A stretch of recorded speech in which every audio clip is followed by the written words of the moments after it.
अस्सलामुअलैकुम वरहमतुल्लाहि वबरकातुहू। एक भाई का बड़ा ही इंटरेस्टिंग सा सवाल है जिसको आज मैं यहाँ एड्रेस करना चाहता हूँ, और I am pretty sure he is not the only one. इससे पहले भी ये सवाल आया, लेकिन वीडियो की सूरत में इसके ऊपर हमने बात नहीं की। सवाल कुछ इस नौइयत का है कि वो एक लड़की को पसंद करते थे और उनके यहाँ उन्होंने रिश्ते का पैगाम भेजा। घर वाले जो हैं वो मान गए, उधर भी घर वाले मान गए, तो दोनों तरफ से रजामंदी हो गई। लेकिन हुआ कुछ इस तरह कि शादी से पहले ही उस लड़की की एक हादसे में मौत हो गई, वफ़ात हो गई।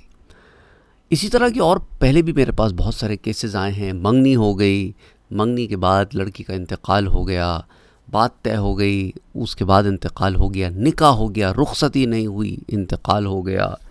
वो तो खैर बीवी के ज़ुमरे में आ जाती है। जो निकाह हो गया तो वो तो it's a totally different criteria. तो नॉन निकाह वालों के मुताल्लिक आज बात करना चाह रहा हूँ। तो उनका ये सवाल था कि क्या, चूँकि वो ईमान वाली है, इंशाअल्लाह जन्नत में जाएगी, मैं, अल्लाह मेरा भी ख़ात्मा बिल खैर करे, मैं भी ईमान पर इस दुनिया से जाऊँ, मैं भी जन्नत में दाखिल हूँ, तो क्या मैं अल्लाह से दुआ कर सकता हूँ कि वो औरत जिसके साथ मेरी बात तय हो गई थी, मंगनी हो गई थी या बात तय हो गई थी, what ever was the case, मेरे अभी निकाह में नहीं आई थी वो, तो क्या मैं उस लड़की को जन्नत में अपने लिए मांग सकता हूँ? तो वो कहते हैं कि इसके बारे में आप क्या कहते हैं? देखिए, मांग तो सकते हैं, इसमें मुज़ायका कोई नहीं, क्योंकि वो कुंवारी थी, किसी की बीवी तो थी नहीं ना वो।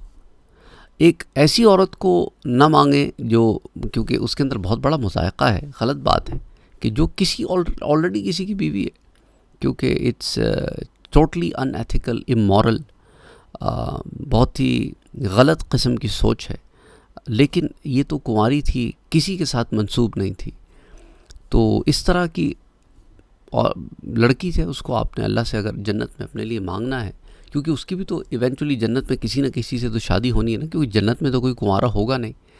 तो that's a possibility, you can ask for that.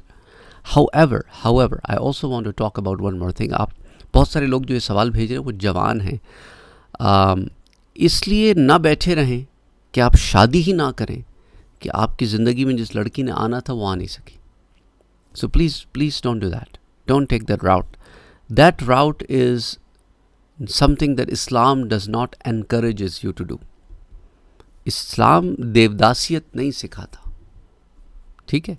इस्लाम ये इश्क मोहब्बत में बैठे हुए हैं, ऐसा कोई फ़लसफ़ा इस्लाम बड़ा प्रैक्टिकल आपको राउट देता है, जिससे आपकी ज़हनी जो है वो सिचुएशंस और माशरती सिचुएशंस और सोशल सिचुएशंस वो बरकरार रहे, ये वक्ती तौर पे धचके होते हैं। दूसरी चीज़, इस लड़की का आपके आने वाली ज़िंदगी पे इस तरह का असर अंदाज ना हो ये कि आपकी अज़दवाजी ज़िंदगी इससे हर्ट हो। ये लड़की तो चली गई दुनिया से, लेकिन your married life should not be affected by this.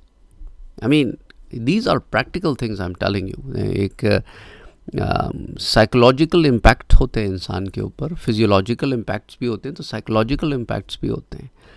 तो इन चीज़ों का ख्याल आपने रखना है कि ऐसा ना हो कि किसी के पीछे इतने पागल हो जाओ कि जो आपके पास हैं उनको आप नज़रअंदाज कर दो किसी ऐसे के लिए जो वहाँ मौजूद नहीं है।